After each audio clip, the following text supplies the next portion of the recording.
GMA bukas sa Alden Catherine serye, bagay sa Pinoy version ng Queen of Tears nga daw. Alden Richards, Catherine Bernardo, Annette Gozon Valdez, Carlo Katigbak at iba pang GMA executive nagsama-sama nga sa isang photo. Ito na nga guys ang napakaganda at napakalaking balita.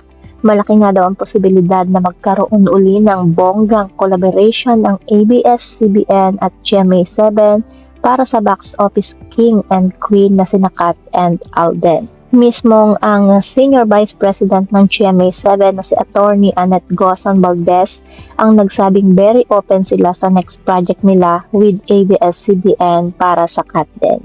Inanunsyo nga ito matapos nga ang matagumpay na pagsasanib pwersa ng dalawang movie company sa record-breaking na Hello Love Again ni Catherine at Alden na hanggang ngayon ay umahakot pa rin ng pera sa takilya.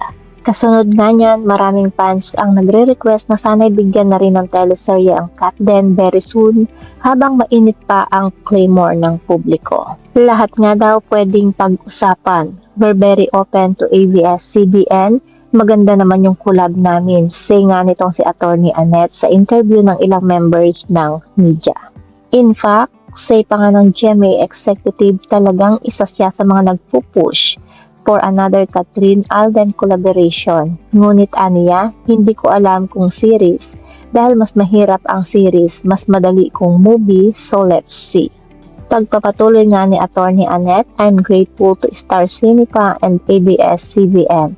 And of course, to Direk Cathy, Garcia Sampana, Catherine, and Alden. Thank you so much for the opportunity that you gave GMA Pictures and we're looking forward to more collaborations to come. Samantala, abot langit ang pasasalamat ni na Alden at Catherine dahil kumita na ang Hello Love Again ng mahigit 1.4 billion pesos sa box office sales worldwide.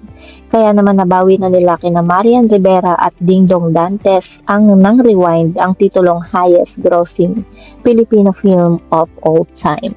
We love you a billion times guys. Grabe, we didn't expect na abot ng ganito ang gross income ng Hello Love Again. No words to say how grateful we are. Mensahe nga ni Alden sa lahat ng nanood ng kanilang pelikula. Ang sabi naman ni Catherine, yes, no words po. We're just extremely grateful. Thank you sa lahat ng mga sumusuporta, sa lahat ng mga kababayans namin, parte kayo nito. Thank you for making this happen. Thank you for making this possible and congratulations to us. Samantala, hiling ng Kat din fans, ibigay kina Alden at Catherine ang Philippine adaptation ng Pak na Pak na Korean drama series na Queen of Tears. Pumatok nga ito ng bonggang-bongga hindi lang sa South Korea ang naturang serye na pinagbibidahan nga ng South Korean star na sina Kim Ji-woon at Kim Soo-yoon.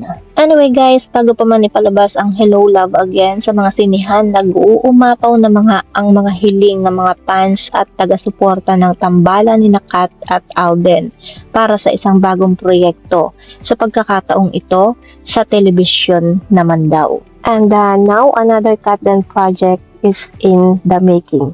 Queen of Tears Philippine adaptation. GMA SVP Attorney Annette Gozon Valdez hints at another Kat din, Catherine Bernardo and Alden Richards collaboration in a series or movie in the near future. Netflix must talk about series of 2024 Queen of Tears is among the titles. Sana nga guys, totoo yan para araw-araw natin silang mapanood. Sigurado nga na maraming nag-aabang dyan basta Kat din ang gaganap. Anyway guys, hindi natin alam kung ano yung nakaplano nga para dito kay Catherine at kay Alden. Di ba nga itong si Catherine is may naka-line up na pelikula tungkol sa comfort woman, ang Elena 1942.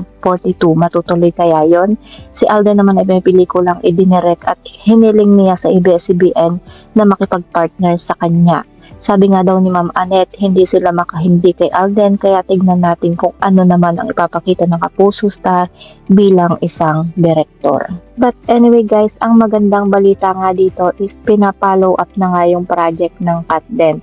Pinag-uusapan nga ito ng GMA at ng ABS-CBN with the Attorney Annette Gozon Valdez, pinupush nga niya yung collab sa ABS-CBN para nga dito sa Kat Ben. So yan nga guys ang ating latest update. Kung di pa kayo nakasubscribe sa aking YouTube channel, kindly hit the notification bell, like, and share.